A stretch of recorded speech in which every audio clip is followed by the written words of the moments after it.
오늘 학교에 나눌 말씀 고린도후서 7장 8절에서 11절입니다. 고린도후서 7장 8절에서 11절입니다.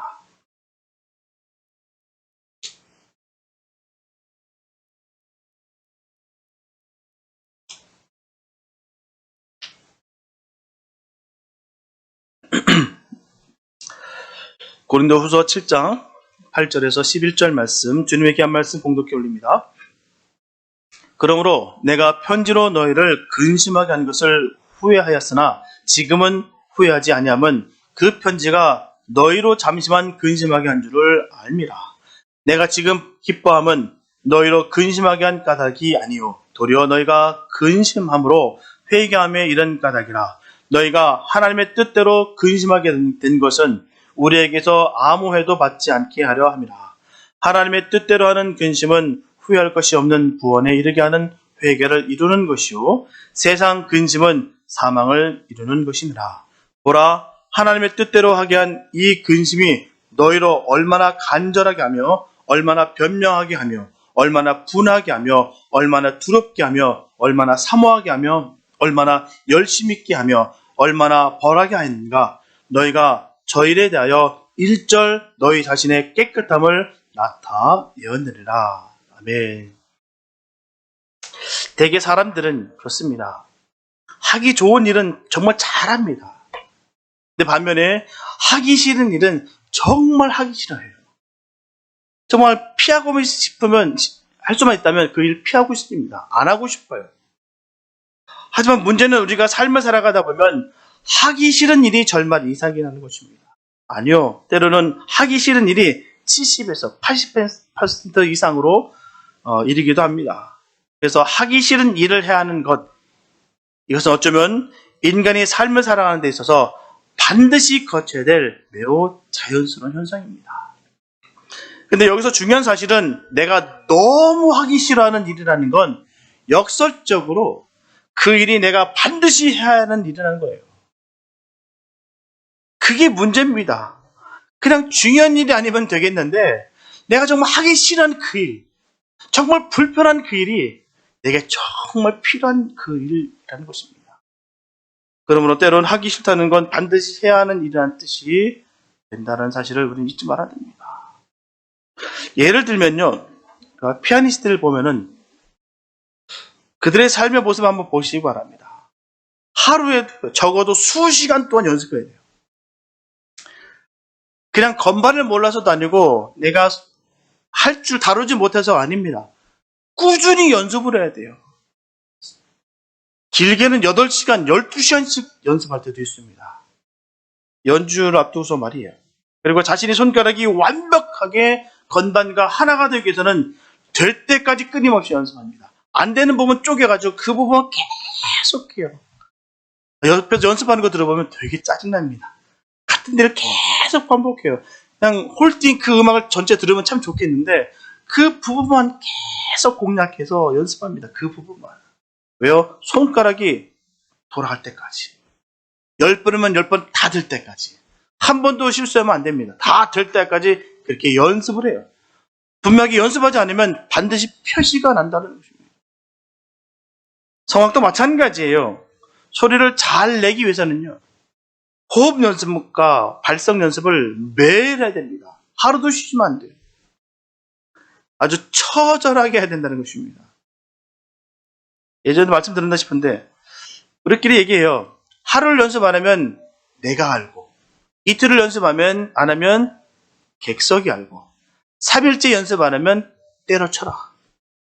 그 정도로 연습은 중요합니다. 일반 객석의 사람들은 단순하게 공연만 봐요. 그래서 즐깁니다. 그러나 모든 연주자들은 그 시간을 위해서 정말 피나는 노력을 한다는 것입니다.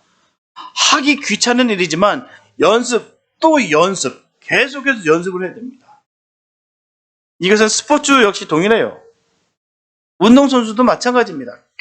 계속해서 꾸준히 연습한다는 거예요. 더 나아가 모든 전문 분야는 동일합니다. 준비 과정이 충실해야 된다는 것이죠. 세상에 쉽게 얻어지는 것은 없습니다. 공짜 너무 좋아하면 병듭니다. 미국의 경제학자 밀턴 프리드먼은 늘 속담처럼 즐겨 쓰던 말이 있어요. 세상에 공짜 점심은 없다. 세상에 공짜 점심은 없다. 사실 공짜 점심은 미국 서부 개척 시대에 유래됐던 그 말입니다. 당시 어느 술집에서는 술을 일정 정도 그 한도 이상 마시게 된다면 점심 식사를 공짜로 제공했어요. 얼핏 귀가 솔깃한 사람들은 공짜 서비스로만 들립니다. 근데 실상은 다르다는 것이죠. 막상 공짜로 점심밥을 얻어 먹으려면 그만큼 술을 많이 마셔야 되고요. 당연히 술값을 많이 내야 됩니다. 결국 술집이 제공하는 점심 식사의 값이 술값에 다 포함된 셈이에요. 여기에 공짜 점심에 함정이 있었다라는 것입니다. 분명한 사실은 세상에는 공짜가 없다는 것이죠. 어떤 것을 얻으려면 반드시 그에 상응하는 대가를 치러야 됩니다. 경제학에서는 이를 바로 기회비용이라고 말해요. 기회비용. 같은 맥락에서 러시아 속담에 그런 말이 있습니다. 공짜 치즈는 쥐덫에만 놓여있다. 우리나라 속담에는 그런 말이 있습니다. 산토끼 잡으려다가 집토끼 놓친다는 말이 있어요. 이 모두가 숨겨진 비용에 대한 의미를 담고 있어요.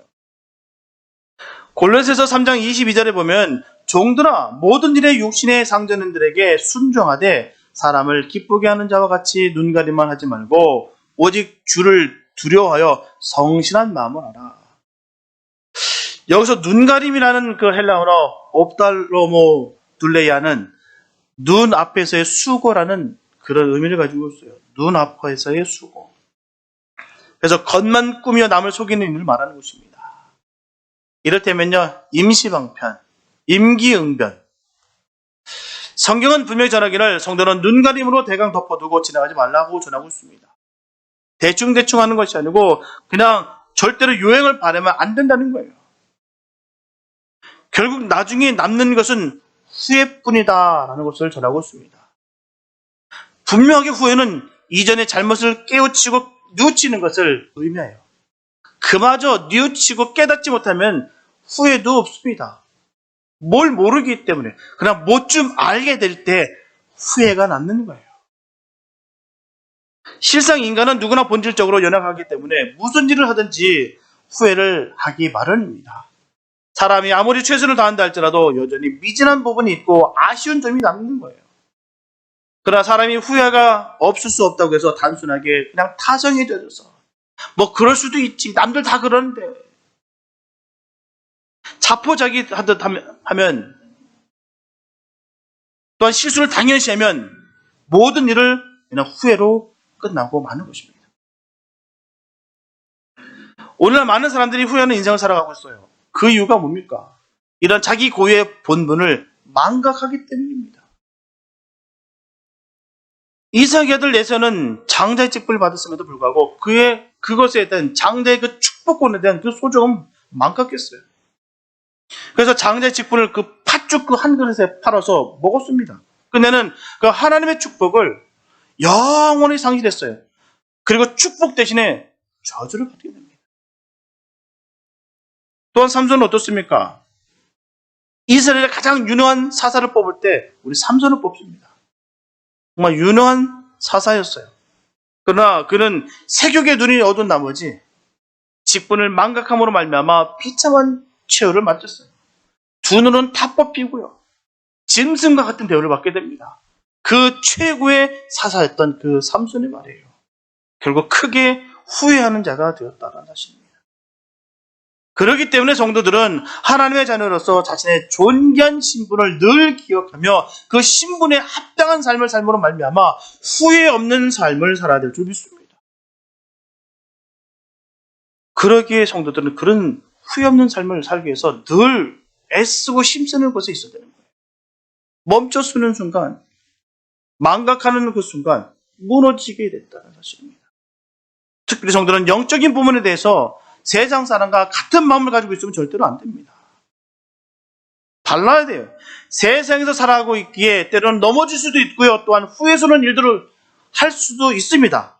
하지만 성도는 인생의 이런 후회를 자기 개선의 기회와 회개의 기회로 삼아야 될 줄 믿습니다. 뭐든지 간에 하나님 은혜 가운데 우리가 승리되는 거예요.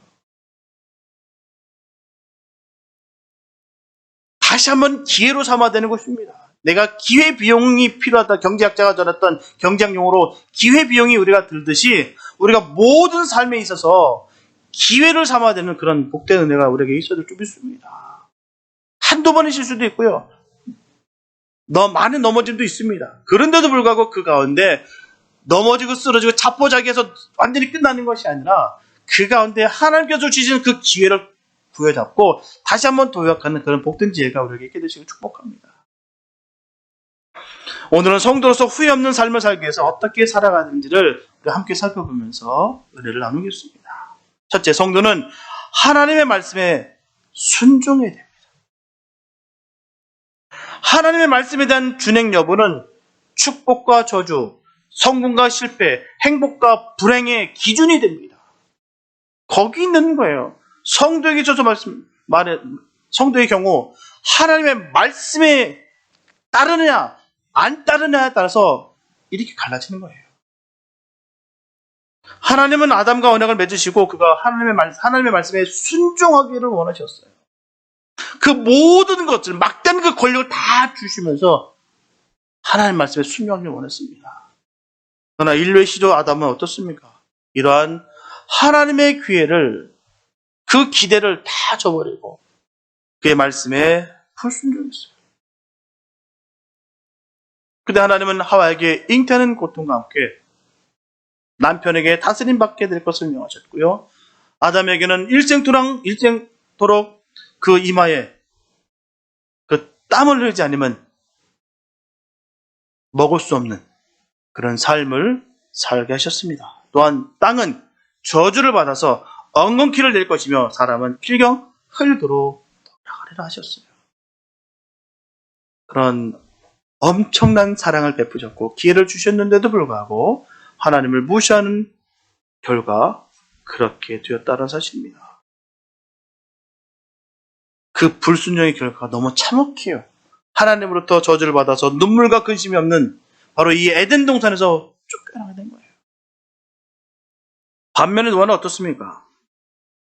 하나님의 말씀에 순종했던 사람이었어요. 그는 당대 의인이라고 전하고 있습니다. 그는 120년 후에 물로 세상을 심판하리라는 그 하나님의 말씀에 순종하여서 방주를 지었어요. 또 그 소식을 온 백성들에게 다 전파했습니다. 분명히 홍수는 온다. 반드시 물로 심판하실 거다. 분명히 전했습니다. 그것도요, 120년 동안. 끊임없이 그는 120년 동안 전했고 방주를 지었어요.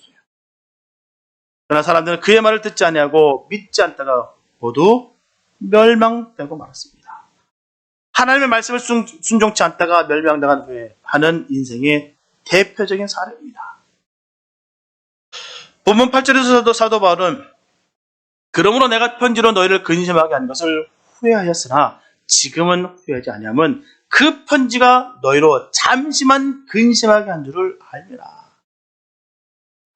사도 바울은 디도를 통해서 보낸 편지로 고린도 교인들이 절대로 후회하는 삶을 살지 않기 위해서 너무나 강한 말로 책망했어요.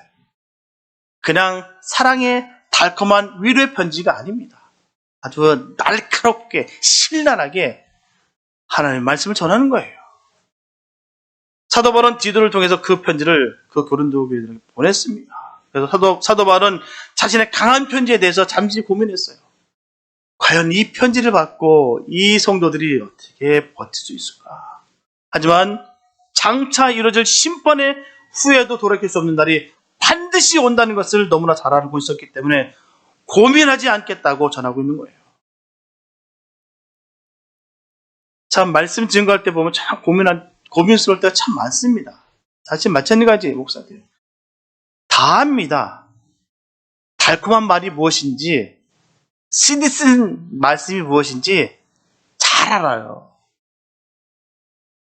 저도요, 할 수만 있다면 달콤한 말 싹 뽑아서 할 수 있어요.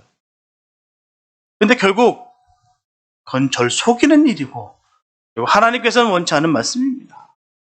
이 말씀을 항상 제가 대할 때마다 정말 너무 동감이 돼요. 사도 바울의 그 마음이 읽혀집니다. 그 고린도 교회를 향해서 그 날카로운 편지를 보냈을 때 어떤 심정이었을까? 그러나 그 말씀이 이들을 살리는 말씀이기 때문에 그는 잠시만 고민했다라고 전하고 있어요. 잠시만 근심했다라고 얘기합니다. 당신들이 겪어야 될 그 근심이 잠시만 근심일지라도 그 말씀이 살리는 말씀이다 라고 전하는 것이에요. 목사단 입장에서도 너무너무 이 말씀에 대해서 공감이 갑니다. 때로는요, 제가 막 힘들 때도 있어요. 이 말씀을 해야 될까 말아야 될까. 분명히 전해야 되는데 어떻게 해야 될까 고민할 때 있습니다. 그러나 목사의 자리는 그래요. 생명 걸고 하는 것입니다.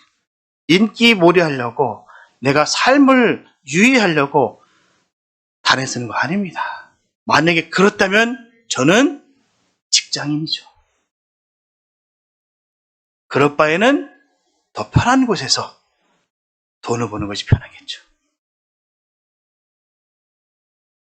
오늘날 이 편지의 내용을 통해서 그가 갖고 있었던 그 고민이 우리도 똑같은 고민이 되어야 될 줄 믿습니다. 그 근심이 우리 교회에게도 그대로 임했으면 참 좋겠어요.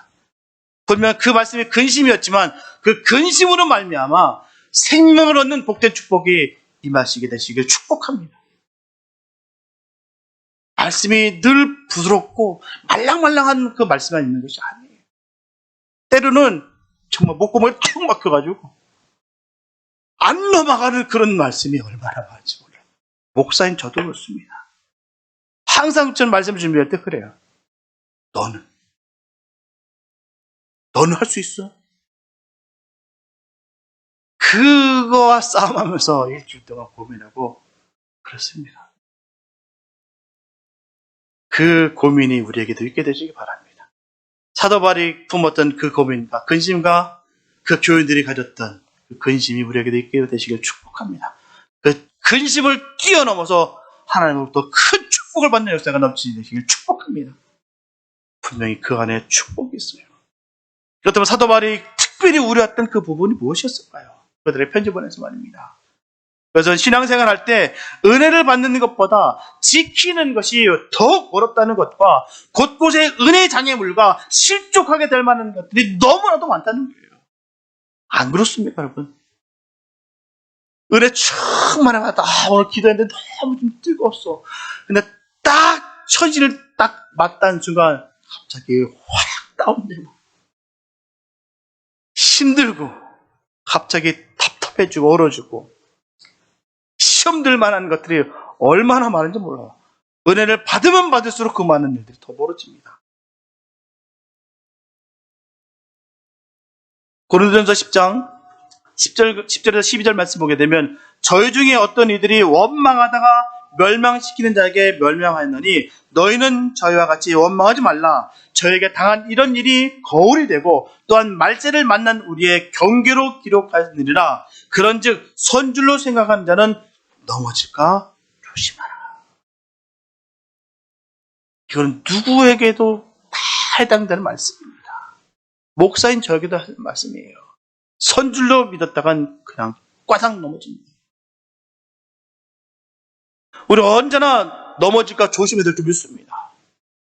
난 절대로 안 넘어져. 난 절대로 시험 안 들어. 난 절대로 이길 거야. 우리에게 절대란 말은 없습니다. 절대로란 말은 우리가 쓸 수 있는 말이 아니에요. 하나님의 언어입니다. 하나님께서 쓰실 수 있는 말이에요. 절대로는 말은 인간은 절대로는 말 쓸 수가 없어요. 그래서 늘 넘어질까 조심해야 됩니다. 의심하다가 넘어지고 원망하다가 넘어지고 교만하다가 넘어지고 강팍하여 넘어지는 경우가 너무나도 많다는 거예요. 그래서 자신의 영적 상태를 보고 탄식하여 염려하고 회개하고 고칠 때 주님이 주신 축복의 길을 갈 수 있는 것입니다. 오늘날도 주의 종들은 하나님의 말씀을 열심히 전합니다. 그래서 하나님의 말씀에 순종하는 사람들은 구원을 얻고 후회하는 삶을 살지 않을 것이나 불순종하는 사람들은 후회하는 인생으로 살아가게 될 것입니다. 이 사실이 너무나도 아파요. 저는 축복받는 길을 다 보고 있습니다. 주의 종이 전할 때 복받기를 원하고 살기를 원해서 전하는 것이지 괴롭혀서 전하는 것이 아닙니다. 영원 구원, 거듭나서 천국을 주님부터 얻는, 그 영원한 생명을 얻는 그 복음을 전하는 거예요. 모든 성도들이 정말 하나님을 구주로 여겨 나는 죽고 오직 예수로 살아 그 주님의 그 복을 받는 그런 축복이 있기를 원합니다. 그게 간절히 소망하는 거예요. 다 복 받기를 원합니다. 그런데 보면은 참 기도도 안 하고 말씀 안 읽고 예배에 대해서 별로 무시하고 그런 모습을 볼 때마다, 그런데도 불구하고 복을 받기를 원하는 그 모습을 볼 때마다 얼마나 아픈지 몰라요. 복 받는 길이 분명히 있는데. 어떤 장로님께 소식을 듣습니다. 정말 그분 들어보니까 정말 열심히 살았더라고요. 부부가. 정말 그 많은 식구들을, 그 많은 교인들을 먹이고 입히고 또 맡은 사역 잘 감당해서 큰 아름다운 모습을 많이 남겼더라고요. 열매를 많이 씨를 많이 심었더라고요. 그러다 보니까 복을 받는 모습을 또 한번 발견합니다. 틀림없더라고요. 자녀들로부터 큰 그 복을 받더라고요.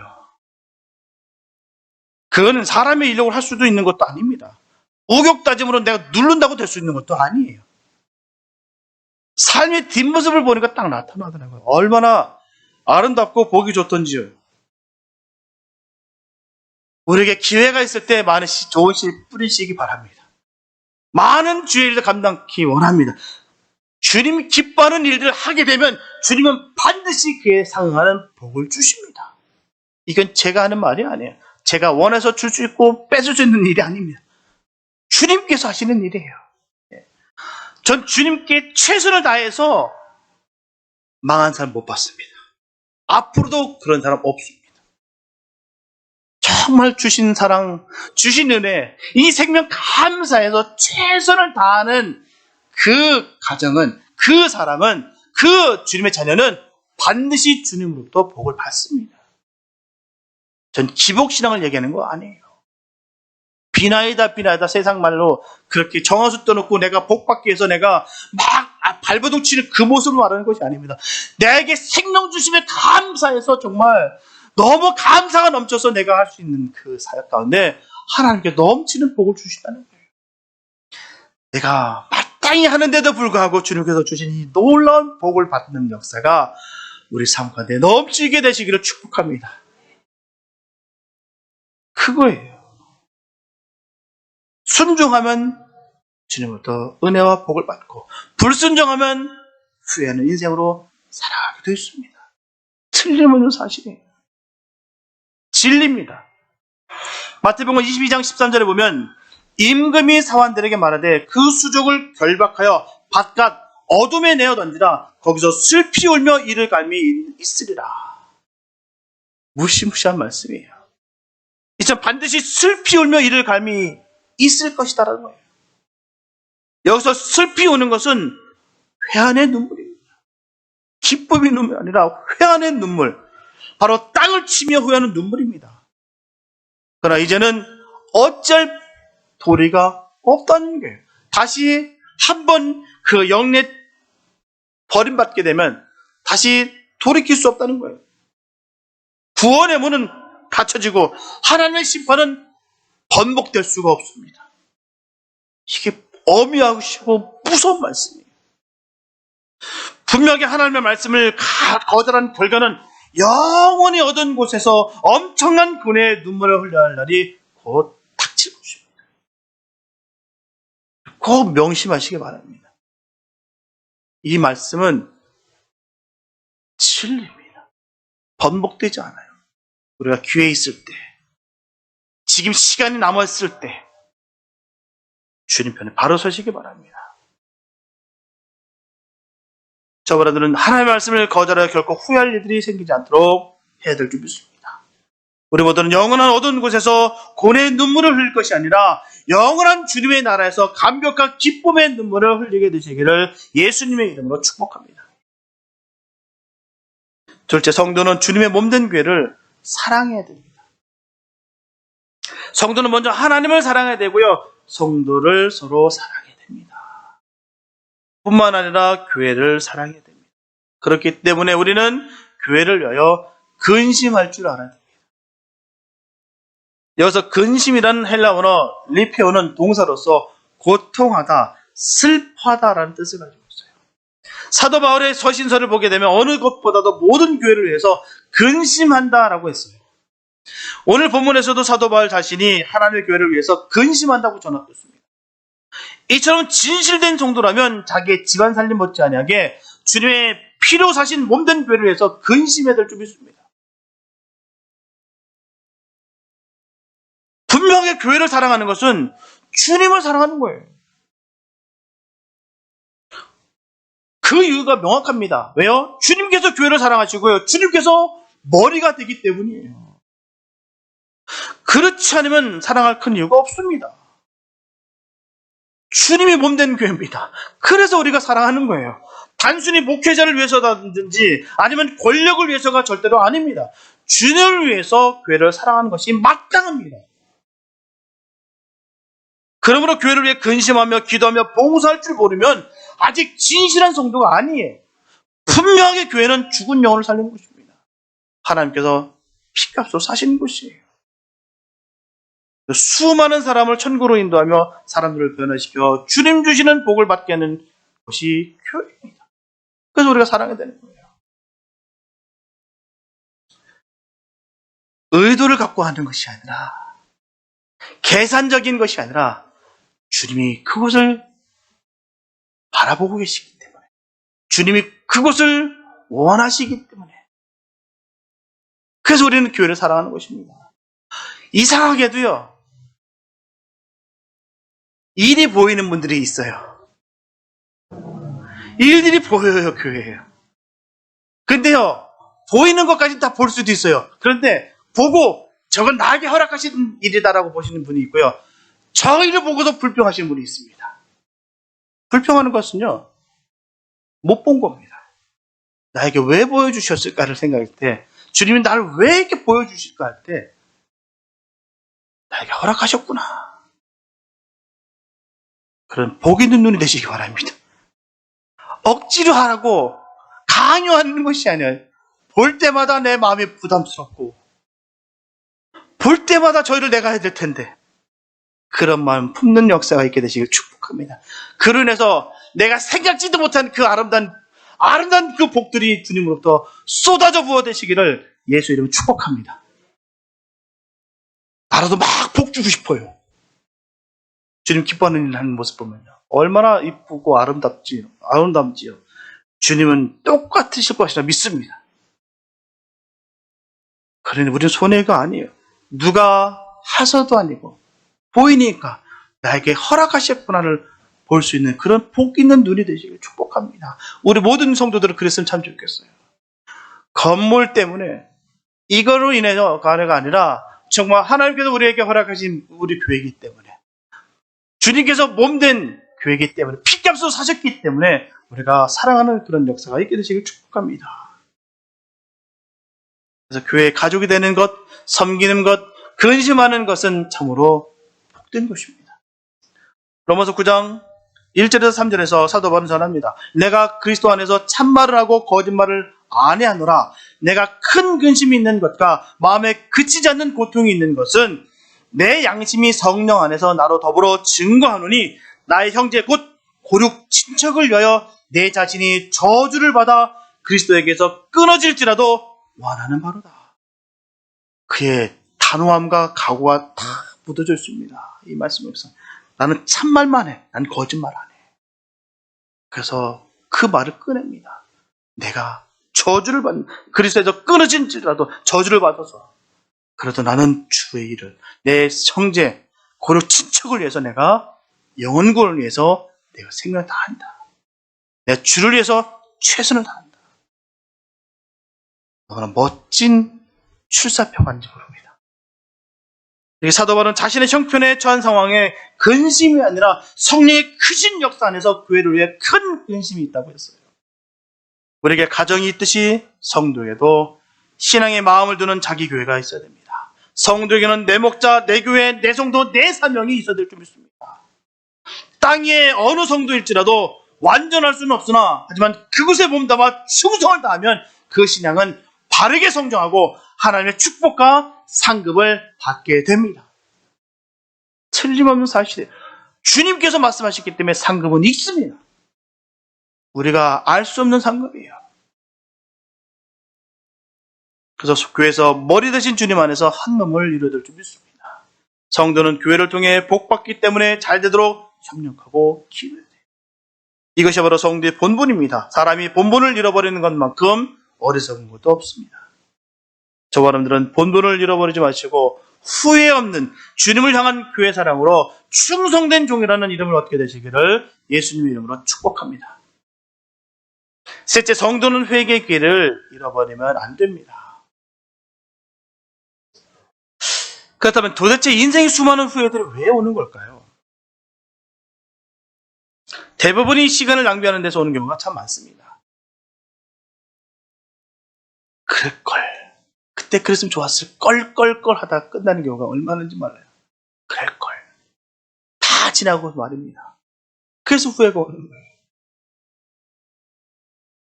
지나치게 여유를 부리면서 내일을 미루다가 결국에는 해보지도 못하고 마치는 경우. 그게 바로 후회입니다. 예수님께서도 달란트를 받아서 땅에 묻어둔 종에게 악하고 게으른 종이라고 책망하셨어요. 잠언서 19장 15절에 보면 게으름이 사람을 깊이 잠들게 하나니 해태한 사람은 줄일 것이다.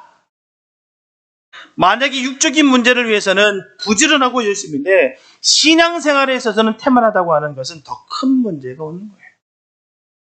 말씀을 읽고 그대로 살면 은혜를 받을 수 있는데도 불구하고 태만하여 지나치거나 게을러서 기도하지 못함으로 말미암아 응답받기는커녕 시험에 드는 경우가 너무나도 많습니다. 그래서 영적 생활이 곰핍하게 되면 반드시 육적 생활도 꼬이게 돼 있어요. 영혼이 잘 되고 어떻게 달아붙습니까? 범사에 잘 되는 역사가 이루어지는 것입니다. 영혼이 잘 돼야 돼요. 영혼이 살아있어야 됩니다. 영혼이 잘 돼야 범사가 잘 되는 거예요. 우리가 반드시 기억해야 되는 것은 사람에게 주어진 기회는 인생의 성패를 좌우하는 것이라는 수가 있습니다. 그것은 구원의 문제에 있어서도 아주 동일하게 적용돼요. 베드로 사도는 하나님은 사랑이시기 때문에 한 사람도 멸망당하지 아니하고 회개하여 구원 얻기를 천년을 하루를 천년같이 기다리신다고 했어요. 베드로서 3장 8절과 9절에 보면 사랑하는 자들아 죽게는 하루가 천년 같고 천년이 하루 같은 이 한 가지를 잊지 말라. 주의 약속은 어떤 이에 더디다고 생각하는 것 같이 더딘 것이 아니라 오직 너희를 대하여 오래 참으사 아무도 멸망치 않고 다 회개하기에 이르기를 원하시니라. 이게 주님의 뜻입니다. 더딘다고 더딘 것도 아니고 바로 그 영혼 돌이킬 때까지 참으신다는 거예요. 얼마나 감사한지. 이점 하나님은 어느 민족이나 나라가 아니라 구원의 기회를 누구에게나 동등하게 주십니다. 그러므로 회개하고 돌아오는 자는 후회가 없을 것이요 그렇지 않으면 기회를 잃고 후회하게 될 것입니다. 기회가 있을 때 기회를 잡아야 됩니다. 누가복음에 나오는 그 부자와 거지 나사로 얘기에서 부자는 회개할 기회를 잃고요. 음부의 세계에서 회개하고자 아무리 몸부림을 쳤다 할지라도 기회가 없어진 자의 대표적인 그 모습을 그대로 보여주고 있습니다. 한 번 음부 딱 떨어지면 끝입니다. 두 번 다시 바뀌지 않아요. 우리 주님께서 명확하게 말씀해 주신 거예요. 이런 일이 벌어질 것이다. 중간에 다시 한번 기회가 있다든지 다시 한번 번복되는 일 절대로 없다. 부자를 봐라. 이것이 내가 앞으로 할 일이다. 그 모습 보여주시고 싶습니다. 다시는 돌이킬 수 없다는 거죠. 이렇게 음부는 회개 길을 완전히 잃고 애통하는 자들의 집합소입니다. 그곳이 지옥이에요. 우리는 기회를 잊지 말고 회개해야 될 때 반드시 회개될 줄 믿습니다. 늘 점검하고 또 점검하셔서 내 안에 정말 예수가 있는지, 정말 그 주님에게 나의 구주가 되신지, 그 하나님의 말씀을 내가 생명처럼 내가 지키고 있는지, 내가 안다고 하는 것이 지식적으로 아는 것이 아니라 정말 인격적으로 주님을 내가 알고 있는 것인지, 정말 아는 것이 영생이라고 하셨는데 내가 정말 말씀을 지식적으로 그 아는 것에 멈추는 것에 있던 것인지, 아니면 그 놀라우신 그 주님의 사랑이 크고 놀랍다는 그 사실을 내가 알고 있다는 것. 그 생명까지도 우리에게 주셨다. 그 아는 것, 그 아는 것으로 통하여 내 영생을 얻었다. 늘 점검하시고 또 점검하시기 바랍니다. 자고하고 자만하다가 무너지는 거예요. 이 정도면 됐지, 이 정도면 충분해 라고 하는 그 순간 무너지게 되었습니다. 주님 만날 그날까지 우리는 날마다 내 눈물, 내 욕심 치는 거예요. 구원을 이루는 것입니다. 몇 번 영적인 체험받았다고 그게 다 아니에요. 그걸로 구원받는 거 아닙니다. 그런 걸로 구원받을 것 같으면요, 예수님과 같이 다녔던 모든 수많은 그 군중들 다 주님 배신하지 않았습니다. 그들은 철저히 그냥 표정만 나왔습니다. 그걸로다가 구원받는 거 아닙니다. 주님을 믿어야 구원받는 거예요. 믿는 게 뭐겠습니까? 내 안에 주인이 돼. 바로 주님이신 것. 예수 그리스도가 나의 주인 되신다는 것을 믿는 것. 이게 믿는 것입니다. 체험 자랑하지 마세요. 그 체험은 예수 잘 믿기 위해서 받는 거예요. 근데 자꾸 주객이 전도돼요. 아닙니다. 내 신앙의 에너지가 되는 거예요. 제가 철저하게 주님의 그 놀라운 사랑을 늘 기억하시면서 날마다 나 같은 죄인 살리신 그 은혜에 늘 감사하시면서 늘 회복되는 역사가 있게 되시기 바랍니다. 고린도후서 6장 2절에 보면 가라사대 내가 은혜 베풀 때 너를 듣고 구원의 날에 너를 도왔다 하셨으니 보라 지금은 은혜 받을 만한 때요, 보라 지금은 구원의 날이로다. 지금 구원받는 거예요. 지금 은혜 받는 것입니다. 과거 아무 소용없습니다. 지금 내가 주님 부인하면 아무 소용없어요. 하지만 내 과거에 내가 정말 부족한 삶을 살았다 할지라도, 남들에게 손가락질 받는 그런 삶을 살았다 할지라도 지금 내 주님 앞에 보여 회개하면 그가 바로 천국 가는 인생입니다. 세상의 모든 일에는 반드시 때가 있어요. 어떤 일이든지 해야 할 때를 놓치면 다시는 하고자 하는데도 할 수 없다는 것이 후회뿐입니다. 이런 의미에서 사도 바울은 전합니다. 지금은 모든 사람들이 하나님 앞에서 마땅히 은혜 받을 만한 때요, 구원받을 때임을 바로 선언하고 있습니다. 세상은 날로 악해가며 하나님을 믿는 것을 어렵게 하고 시험에 들게 합니다. 이런 때에 하나님의 은혜로 밟지 않고서는 능히 세상을 이길 수가 없습니다. 그러므로 지금 성도들은 은혜 받기에 힘써야 줄 믿습니다. 또한 전쟁과 기근 등의 현상은 이 시대가 점점 말세를 향해 가고 있음을 보여주고 있어요. 또한 개인적으로 우리의 종말이 언제 찾아올지도 모릅니다. 따라서 구원 얻기에 힘쓸 때는 내일이 아니라 바로 지금입니다. 지금 내가 바로 주님 앞에 바로 서야 돼요. 그래서 저와 여러분들이 주님의 은혜로 구원을 받았다는 그 믿음은 너무나도 중요합니다. 믿음은 우리의 삶에 있어서 최고의 보배요 축복입니다. 이렇게 삶은 믿음을 가질 때 평안이 오는 것이고 기쁨이 생기며 행복한 생활을 하게 됩니다. 따라서 믿음이 없는 삶은 후회하는 삶을 살게 되는 것이에요. 요한복음 3장 16절에 보게 되면 하나님이 세상을 이처럼 사랑하사 독생자를 주셨으니 이런 자를 믿는 자마다 멸망치 않고 영생을 얻게 하려 하십니다. 그러나 계시록 21장 8절에 보게 되면 두려워하는 자들과 믿지 않은 자들은 불과 유황으로 타는 못에 참여하리니 딱 나눠지게 됐습니다. 두려워하는 자, 믿지 않은 자는 반드시 반드시 불과 유황으로 타는 못에 들어간다고 했어요.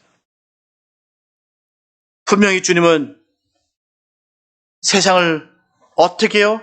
독생자를 주시기까지 사랑하셨기 때문에 주를 믿는 자마다 영생을 얻게 하신다고, 멸망치 않게 한다고 분명히 약속하셨습니다. 그러나 믿지 않는 자, 두려워하는 자, 주님을 부인하는 자, 이 모든 사람들은 바로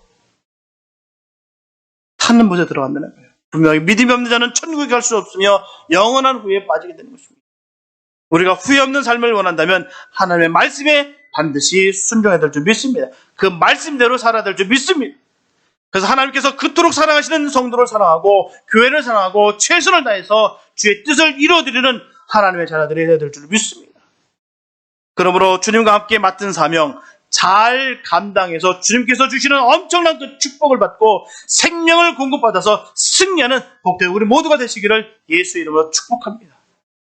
사랑하는 성도 여러분, 이사야서 66장 22절에 보면 마음이 가난하고 심령이 통회하며 나의 말을 인하여 떠나는 자, 그 사람은 내가 권고하려니와.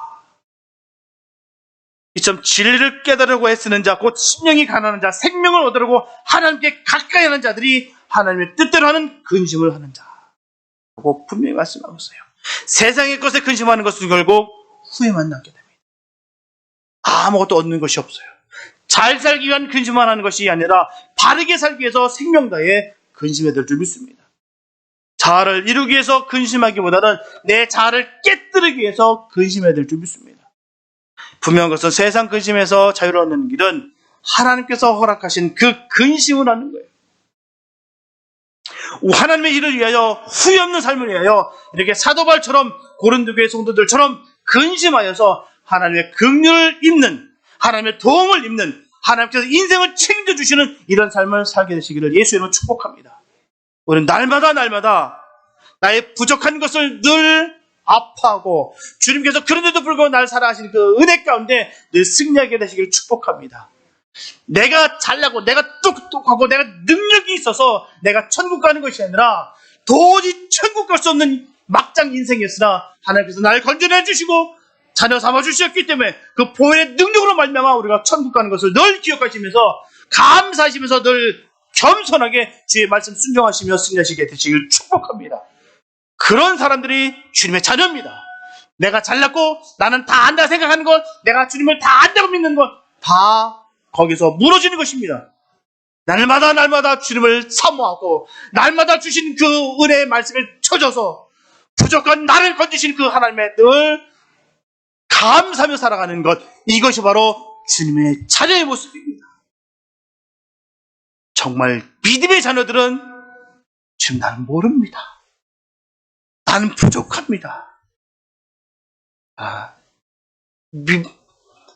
두려워하는 자, 믿지 못하는 자의 모습은 저 맞습니다. 다 알아. 나 들어봤어. 나도 다 해봤어. 나도 다 영적인 체험해봤어. 그렇게 믿고 있는 사람들이 사실입니다. 날마다 주님 주신 그 말씀이 너무 달콤하고 너무 귀해서 그 은혜가 아니면 난 살 수 없음을 늘 기억하면서 주님의 손을 꽉 붙잡고 가는 자가 진정한 주님의 자녀입니다. 그런 복 있는 삶이 되시길 예수님을 축복합니다.